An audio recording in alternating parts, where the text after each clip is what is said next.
On a June morning in 1944, over the wide blue emptiness of the Philippine Sea, a single Japanese Zero fighter rolled onto its back and dropped from 15,000 feet, its nose pointed like a spear at an American aircraft carrier below.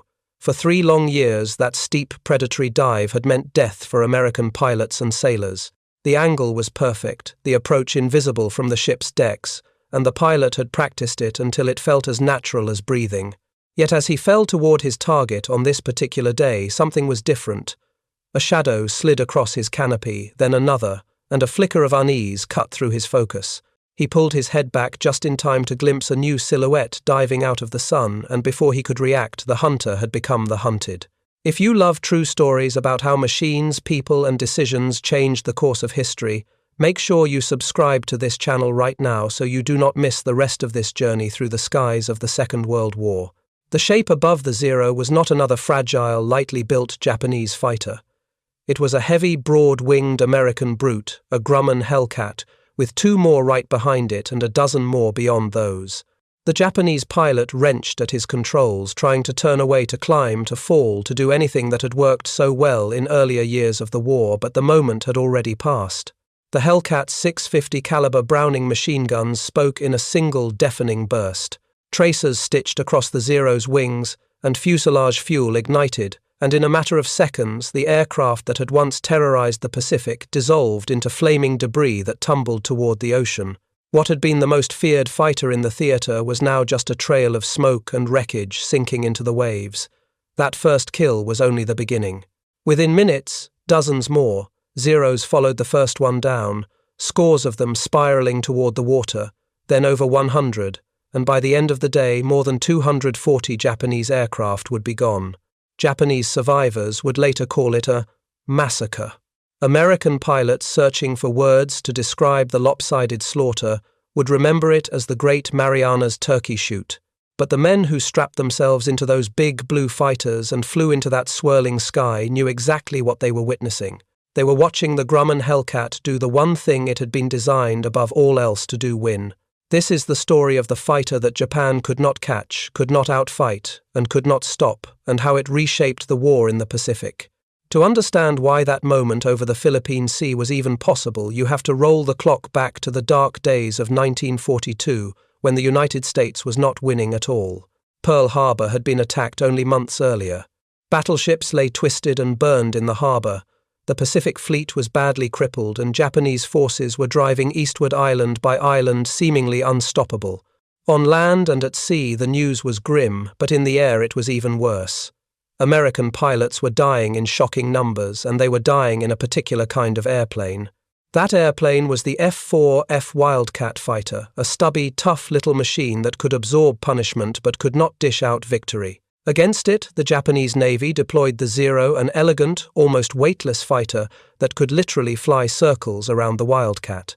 The Zero was faster, it could climb more quickly, it could reach higher altitudes, and in the tight-turning dogfights that pilots had been trained to seek, it could turn inside the American fighter with ease. In a fair fight, there was nothing fair about the matchup. American pilots knew it. In the tension-filled sound of the radio, a simple phrase, "zeros at 6 o'clock," was enough to turn a routine patrol into a potential death sentence. Yet buried inside that imbalance was a single American advantage. The Wildcat, for all its lack of speed and elegance, could take an incredible amount of damage. The Zero, built to be as light and agile as possible, had almost no armor and no self-sealing fuel tanks. A short burst of machine gun fire into its wings or fuselage could rupture fuel lines, ignite vapors, and turn the entire aircraft into a fireball. The Wildcat, by contrast, often limped home full of holes, its engine coughing, its tail shredded but still flying. Grumman, the company that built the Wildcat, noticed which airplanes were not coming back and which ones were. That harsh, bloody lesson became the foundation for something new. In early 1942, with American fortunes at their lowest, Grumman's engineers sat down with a brutally simple mission statement. They were to design a fighter that kept the Wildcat's toughness but fixed everything else. It had to be faster, it had to climb harder, it had to hit much, much more powerfully, and above all, it had to be able to survive long enough for the pilot to bring it home. The lead designer, Leroy Grumman himself, pushed his team toward a single vision: build a fighter that enemy pilots would dread to see and find nearly impossible to kill. The designers were not working in the dark. American forces had recovered a mostly intact Japanese Zero that had crash-landed in the Aleutian Islands. That wreck, patched and preserved, was brought to a secret facility where engineers and test pilots could study every inch of it. They measured its wings, weighed its components, traced its fuel lines, and flew mock combat against it. What they learned was both sobering and liberating. The Zero's stunning agility and climb came from ruthless compromises. It had almost no armor around the pilot. Its fuel tanks were not protected. Its airframe was built from lightweight materials just strong enough for combat maneuvering. In other words, it was a glass cannon, deadly if it struck first, but frighteningly fragile once bullets began to hit it. Grumman's team made a deliberate choice to go in the opposite direction. Instead of chasing that same knife-edge agility, they would build a fighter that could dictate the fight through power and protection. They began with the beating heart of the machine, an enormous Pratt & Whitney R 2800 double wasp radial engine. With 18 cylinders and roughly 2,000 horsepower, it was one of the most powerful aircraft engines in the world. Bolted to the front of the new fighter, it promised a top speed around 380 miles per hour, faster than the Zero and faster than almost any aircraft Japan could field. Speed, the engineers knew, would not just look good on paper. Speed meant choice. Speed meant life. Around that engine they wrapped armor. Thick plates went behind the pilot to shield his back from incoming fire. The windshield received bullet-resistant glass. Fuel tanks were redesigned with self-sealing linings that swelled and closed around bullet holes so that gasoline would not spray into the air and ignite. The cockpit became a kind of compact fortress built with the assumption that this airplane would take hits and had to keep flying anyway. Then in the wings they mounted the Hellcat's claws, 6 Browning 50 caliber machine guns, 3 in each wing, each gun fed by hundreds of rounds of ammunition. When a pilot squeezed the trigger and all 6 fired at once, the volume of lead flying forward was so great that veterans compared it to a buzzsaw. Anything caught in that stream, whether it was a Zero, a bomber, or a float plane, simply ceased to exist.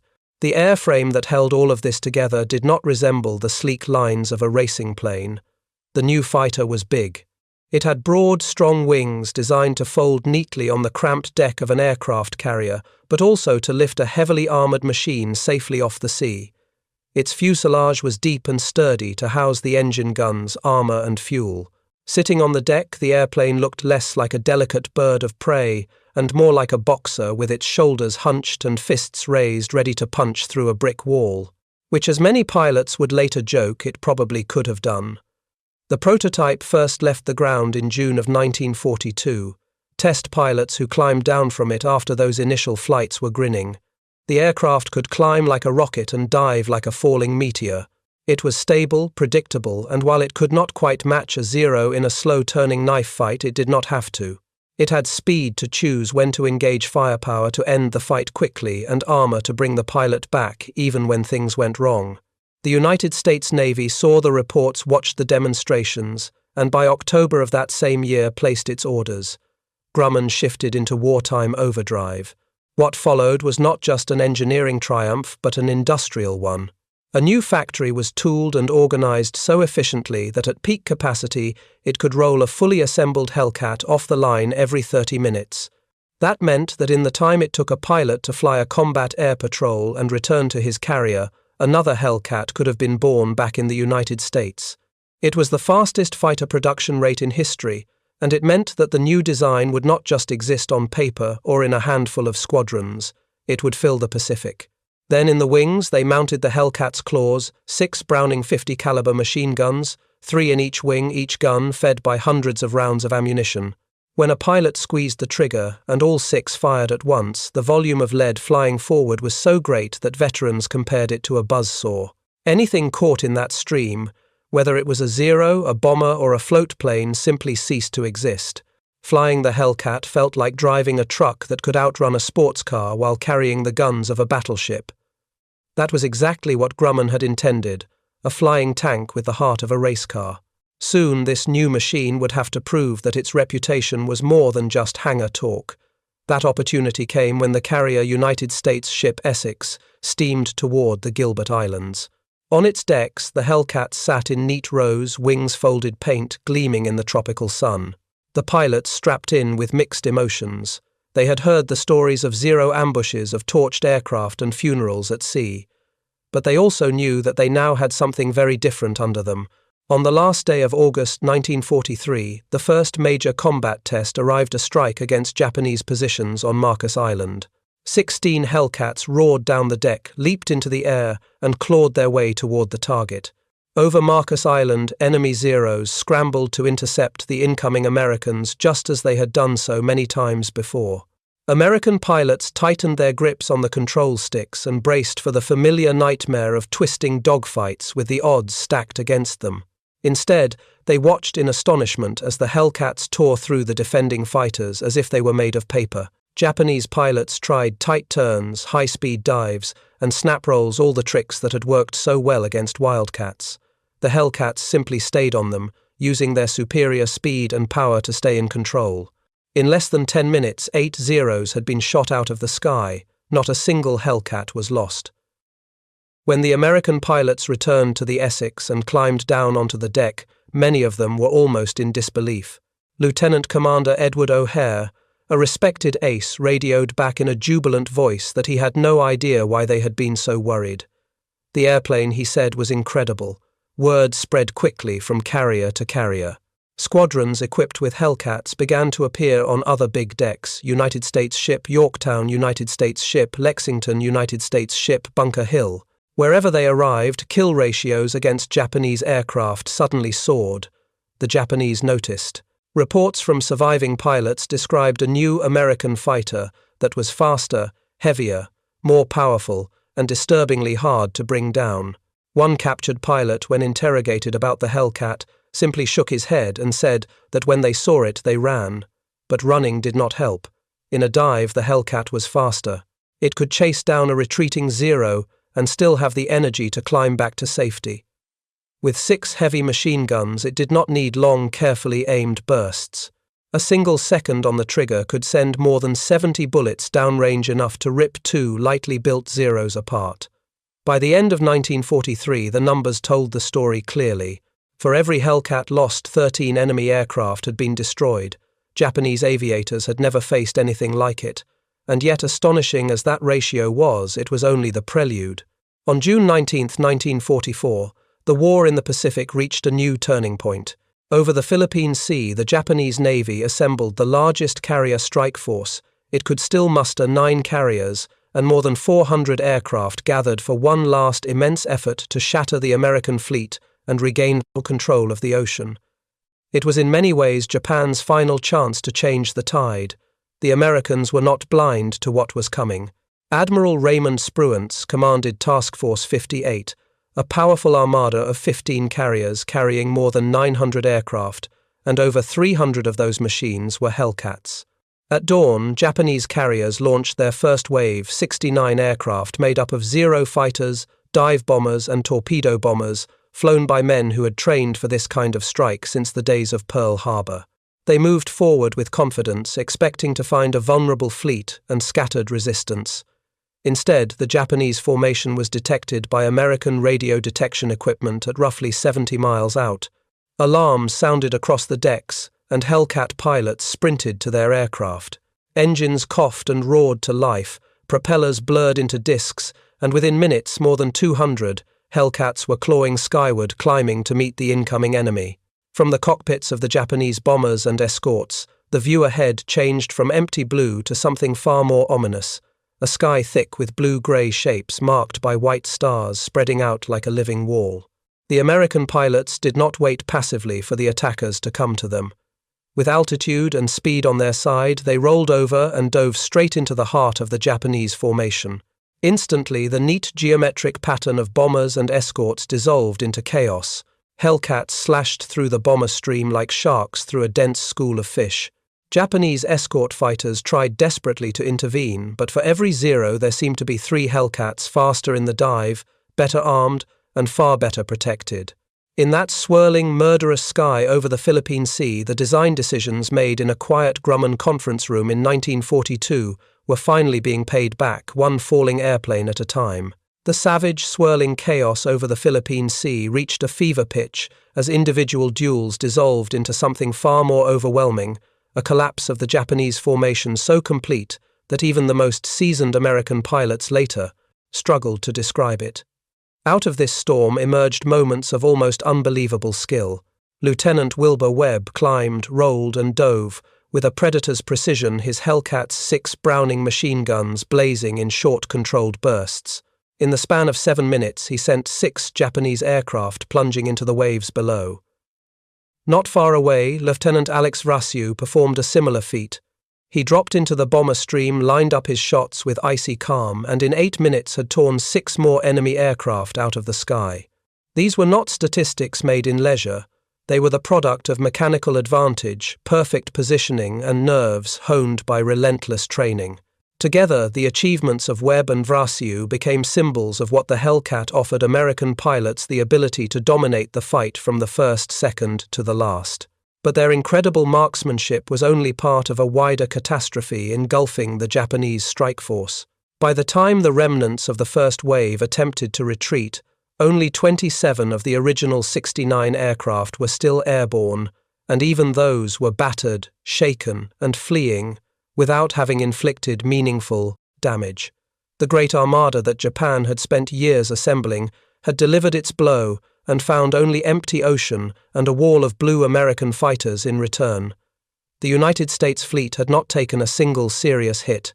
What should have been a decisive blow against Allied naval power had turned into a demonstration of American air supremacy, so overwhelming that the outcome of the battle seemed predetermined almost from the moment the Hellcats reached altitude. The destruction only intensified as the day stretched on. New waves of Japanese aircraft launched from distant carriers, their engines roaring with the last desperate hope of turning the tide. But each wave met the same fate.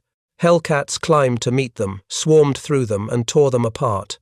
By the end of the day, Japan had lost more than 350 aircraft, an entire air arm decimated in less than 24 hours. The United States, by contrast, suffered fewer than 30 losses, many of which were due not to enemy action, but to the long return flights over vast stretches of sea. Japanese naval aviation, once the terror of the Pacific, was now crippled beyond repair. Pilots could be trained again, but the years of experience lost on this single day could never be recovered. From this point forward, the energy of the Pacific War shifted unmistakably. American forces no longer feared the sudden appearance of Japanese carrier aircraft. They expected it, understood it, and destroyed it with cold, relentless efficiency. The Hellcat had become not just another fighter, but the linchpin of American dominance. That dominance was built on more than just the courage of its pilots. It was baked into the metal of the machine itself. The Hellcat's effectiveness came from 3 deliberate traits: power, protection, and simplicity. It was not the most elegant fighter ever made. It was not the fastest machine in every situation. Yet when judged by the one metric that mattered most, victory, it was unmatched. Its Pratt & Whitney R2800 engine delivered a level of thrust that allowed the aircraft to leap through the sky with startling acceleration. In combat conditions, it could reach 380 miles per hour, climb at 3,000 feet per minute, and ascend to 20,000 feet in roughly 7.5 minutes. Above 15,000 feet, where many engagements took place, the Zero simply could not keep pace. The Hellcat could choose the terms of battle, diving away to escape danger or climbing to pounce from above. In air, combat control is everything, and the Hellcat gave its pilots absolute control. Yet speed alone did not win battles. Protection mattered just as much. Armored plates shielded the pilot's back. The windscreen's bulletproof glass deflected incoming fire. Self-sealing fuel tanks prevented catastrophic explosions swelling shut when pierced by bullets. Its wings were built thick, its internal framework rugged, its control surfaces strong enough to absorb impacts that would have shattered or ignited the fragile structure of a Zero.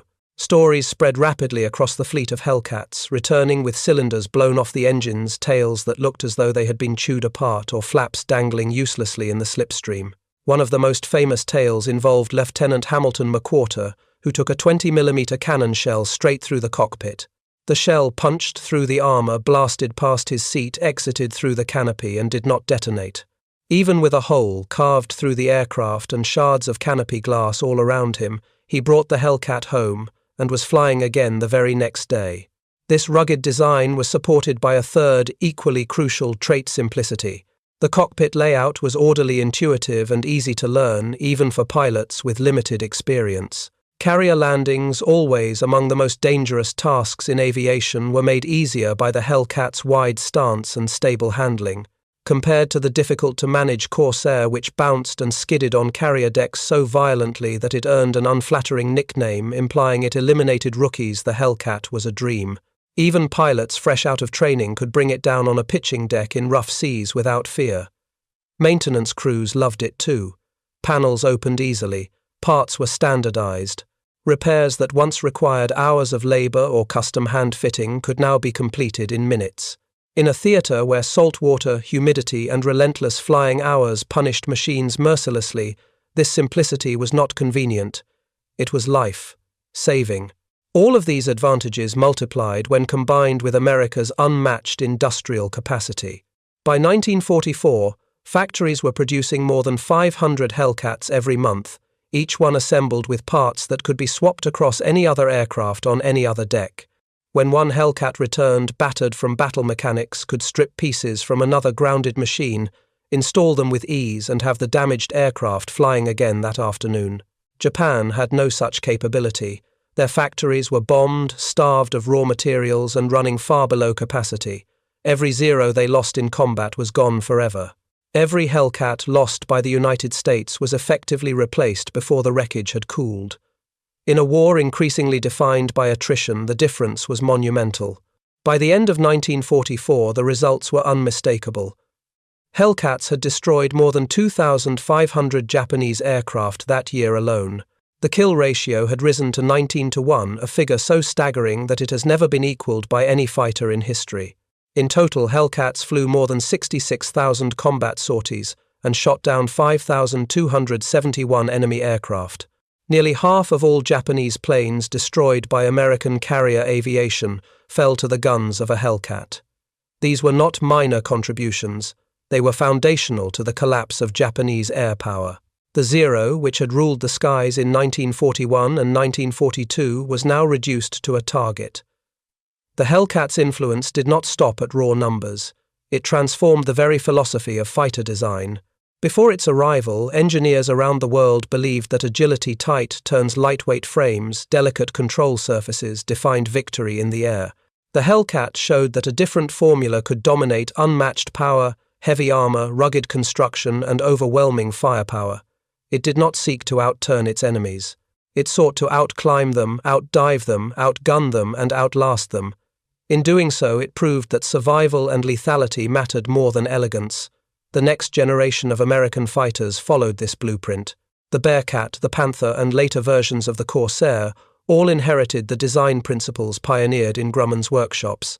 Even modern naval fighters like the F-18 Super Hornet and the F-35C reflect the same core values: reliability, ruggedness, ease of maintenance, and overwhelming striking power. Beyond statistics and blueprints, however, the Hellcat's true legacy lived in the stories of the men it saved. Pilots who had survived the early war by sheer luck now flew missions with the confidence that their machines would protect them.